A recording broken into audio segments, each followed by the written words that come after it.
La foresterie et la sériculture sont au cœur de la première édition de la foire agroforestière de Stoneham et Tewksbury.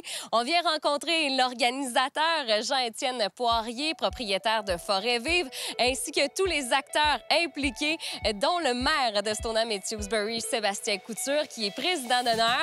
Venez-vous-en.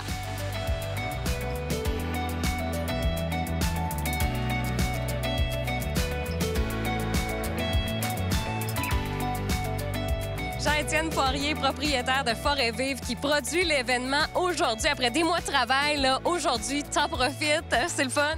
Oui, j'en profite, puis c'est vraiment l'aboutissement de tu sais, Forêt Vive, c'est une entreprise école que j'ai fondée pour éduquer mes enfants à l'entrepreneuriat. Puis ben ça fait boule de neige, puisqu'ils sont tous là aujourd'hui, je peux compter sur eux, puis c'est ça, profiter moi-même comme d'autres visiteurs, beaucoup de bénévoles qui se sont joints à ça, donc c'est fun de voir la communauté derrière l'initiative.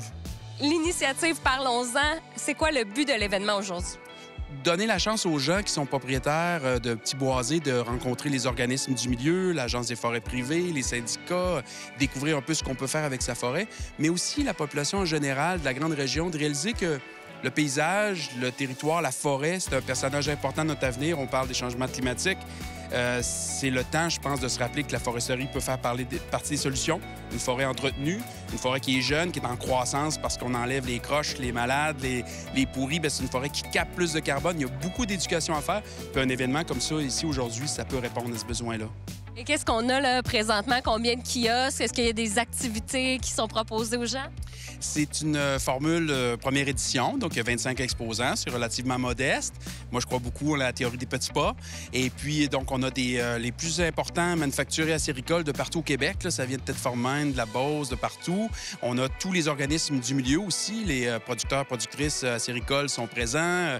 Je l'ai dit tantôt, les différentes agences en foresterie. Le club d'encadrement acéricole de notre région est là aussi.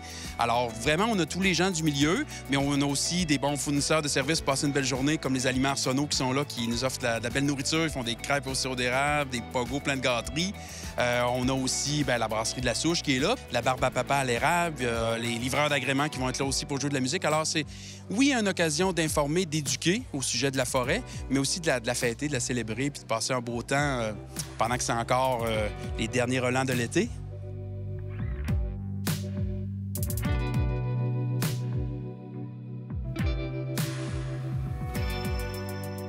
Monsieur Gauthier, vous êtes président de producteurs et productrices acéricoles de Québec, Rive-Nord. Un bel événement aujourd'hui, hein? Parlez-nous un peu de l'organisme. Qu'est-ce que vous faites exactement? Nous, on représente les producteurs, les 230 producteurs de la région de Québec, là. Présentement, c'est ça, on a une belle activité aujourd'hui pour rencontrer les producteurs qu'il y a dans la région. Ici, dans le secteur, les producteurs, il y a beaucoup de petits producteurs, de petites cabanes à sucre. Mais il y a du développement à venir. C'est pour ça qu'on vient rencontrer les gens. À ce que je sache, dans la région, il y a quelques producteurs de 10 000 en taille, mais il y a des beaux projets jusqu'à 60 000 en taille qui s'en viennent.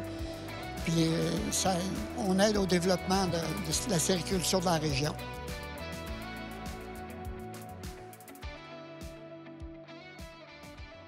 Sébastien Couture, vous êtes maire de Stoneham et Tewksbury. Vous avez accepté la présidence d'honneur aujourd'hui. Pourquoi? C'était essentiel de le faire. C'est un événement je pense qu'on pouvait attendre collectivement depuis longtemps. Donc, pour la première édition, je voulais donner un coup de pouce plus significatif.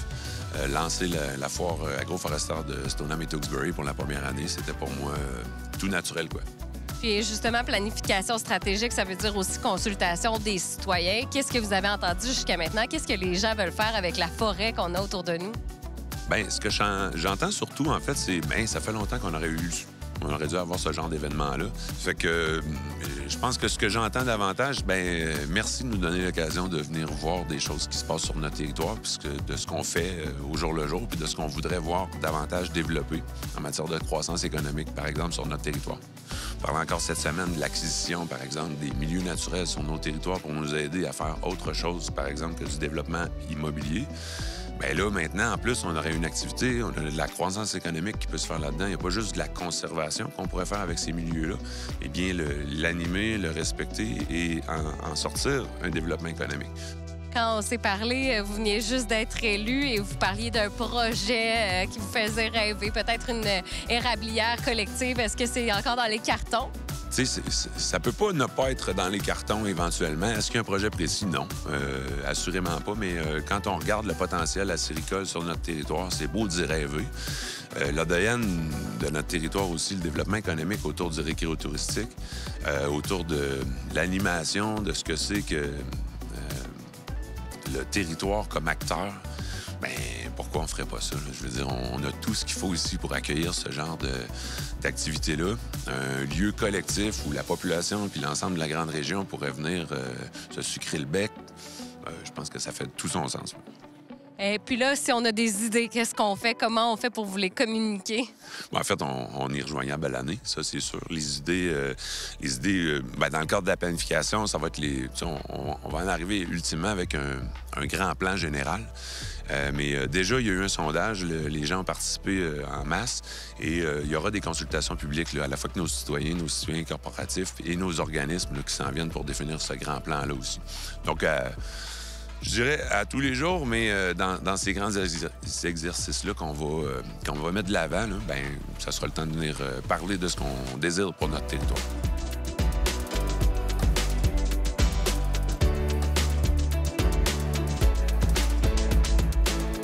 Zaya, tu es la fille de Jean-Étienne Poirier, impliquée dans l'organisation. Ça a été quoi ton mandat pour la foire agroforestière?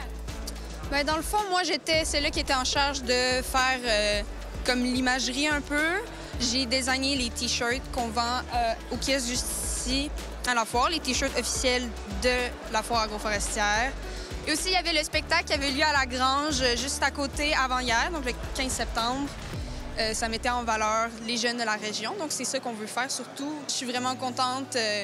Il y a du monde, là, c'est cool. Puis au spectacle aussi, on a fait salle pas mal pleine. Les gens, ils étaient en feu. C'est vraiment cool.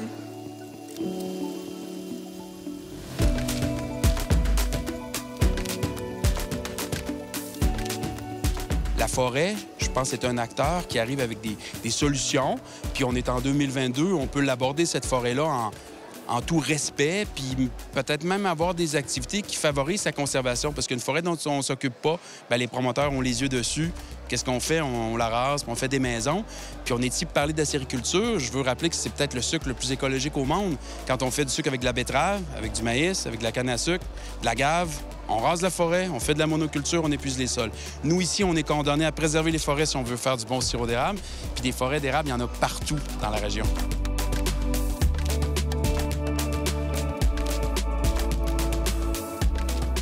Belle première édition pour la foire agroforestière de Stoneham et Tewksbury. Félicitations à Jean-Étienne Poirier et tous les acteurs impliqués pour concrétiser cette belle journée d'activité. Si vous avez des idées pour vous impliquer lors de la deuxième édition, n'hésitez pas à contacter Forêt Vive, producteur de l'événement. N'hésitez pas aussi à contacter la ville de Stoneham et Tewksbury si vous avez des idées pour exploiter notre beau territoire. Sébastien Couture, maire de la ville, est très intéressé à avoir vos idées, alors n'hésitez pas.